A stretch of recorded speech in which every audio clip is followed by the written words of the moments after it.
The worst insult of my life happened at my sister's wedding. My mother stood up, pointed at me and told the groom's entire family, "Don't mind her. She just cleans houses." Everyone laughed. Well, almost everyone. One woman at the table suddenly stopped smiling. She stared at me so intensely that the room began to feel uncomfortable.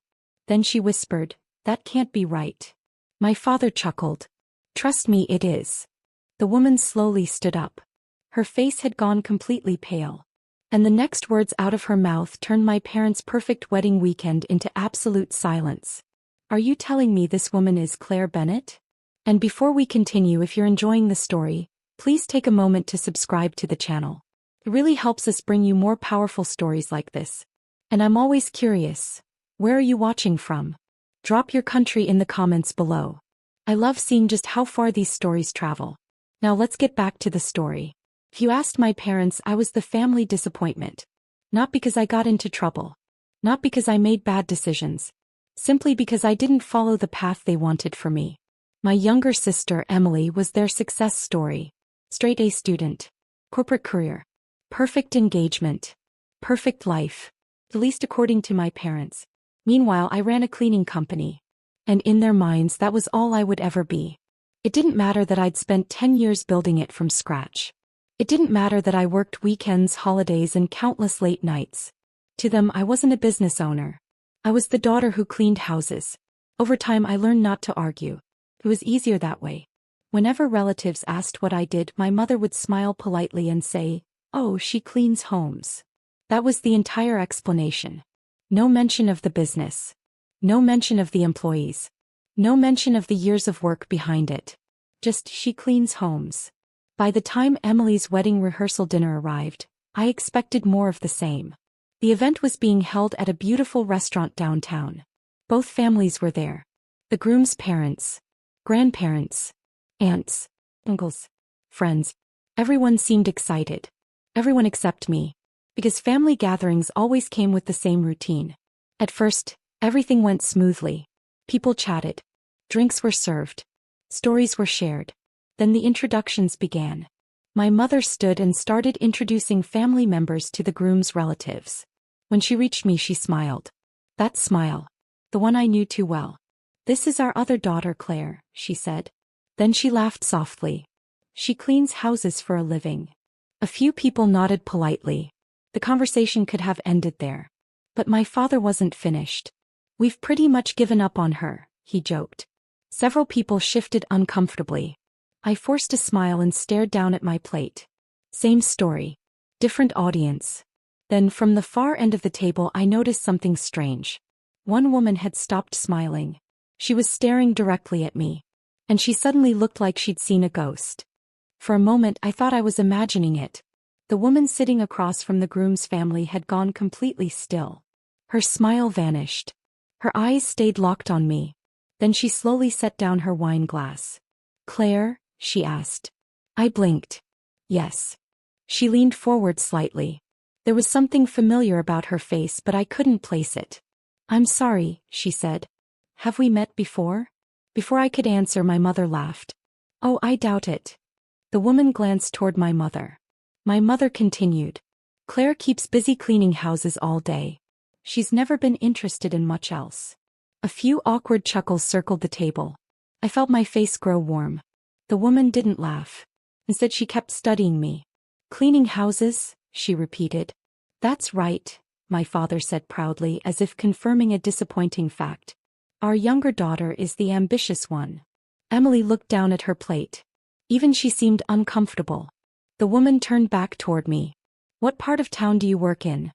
"All over the city," I answered. She frowned slightly. Then she asked another question. "Do you work independently?" I hesitated. "Not exactly." My mother sighed dramatically. "She's being modest." The woman ignored her completely. "What company do you work for?" Now everyone at the table was listening. I wasn't sure why. "It's called Premier Home Services." The second I said the name, her eyes widened. Her husband looked up. The groom looked up. Even two relatives nearby suddenly stopped talking. The woman stared at me for several seconds. Then she looked at her husband. Then back at me. I knew that look. It was the look people get when two pieces of information suddenly click together. My parents were still smiling, still completely unaware. The woman slowly lowered her voice. Premier Home Services? Yes. He swallowed, then whispered the words that made my entire family freeze. Wait. Her eyes never left mine. You're the owner? For a second nobody spoke. I stared at the groom's mother. He stared back. Then my father laughed. Owner. He shook his head. I think there's been a misunderstanding. But the woman didn't even look at him. Her attention remained fixed on me. You're Claire Bennett? She asked. Yes. The founder of Premier Home Services? I nodded slowly. Now the entire table was silent. My mother looked confused. The groom's father suddenly leaned forward. Wait a minute, he said. The Premier Home Services. The one that handles residential and commercial properties? Another relative asked. I felt dozens of eyes turn toward me. Yes, I replied. The groom's mother sat back in her chair. I knew I recognized you. My parents exchanged confused glances. Meanwhile, I felt something strange. For the first time all evening, someone actually seemed interested in what I did. Not embarrassed by it. Interested. The groom's mother smiled. 3 years ago, one of my closest friends hired your company. I blinked. Really? She nodded. She couldn't stop talking about the service. A few family members began whispering among themselves. My mother looked increasingly uncomfortable. The groom's mother continued. I remember seeing your interview in a local business magazine. Now my father's smile disappeared. Business magazine? I almost laughed. My parents had never read a single article about my company. Not one. Years earlier I'd started with a mop, a vacuum and an old second-hand car. I cleaned every home myself. Some days I worked 12 hours straight. Sometimes more. Slowly I hired help. Then supervisors. Then managers. The company grew one client at a time. But my parents never asked about any of it. To them I was still the daughter who cleaned houses. Nothing more. Nothing less. Then the groom's father looked directly at me. His expression was thoughtful. Curious. And the question he asked next made the entire room go completely silent. Exactly how big is your company today? The room was so quiet I could hear glasses being set down. Everyone was waiting for my answer. Even my parents. I took a sip of water before speaking. We currently have 43 employees. Nobody reacted at first. Then several people blinked. The groom's father leaned back in his chair. 43. I nodded. We also manage several commercial properties in addition to residential clients. Across the table my mother's expression changed. For the first time all evening she looked uncertain. The groom's mother exchanged a glance with her husband. I knew it, she said quietly. My father forced a laugh. Well, that's nice. Nice. That single word almost made me smile. 10 years of work. Thousands of clients.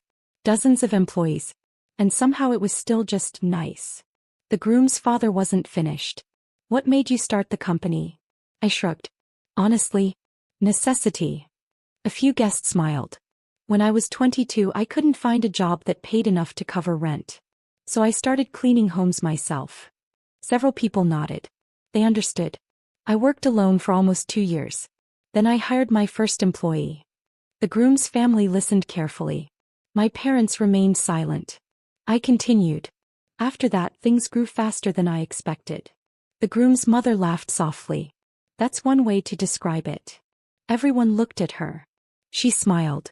Our property management group actually discussed hiring Premier Home Services last year. The entire table froze. My sister's fiancé nearly dropped his fork. Even Emily looked shocked. My father's eyes widened. You were considering hiring her company? The groom's father nodded. Absolutely. They have an excellent reputation. For the first time in my life I watched my parents struggle to respond. Every attempt to minimize my work now sounded ridiculous.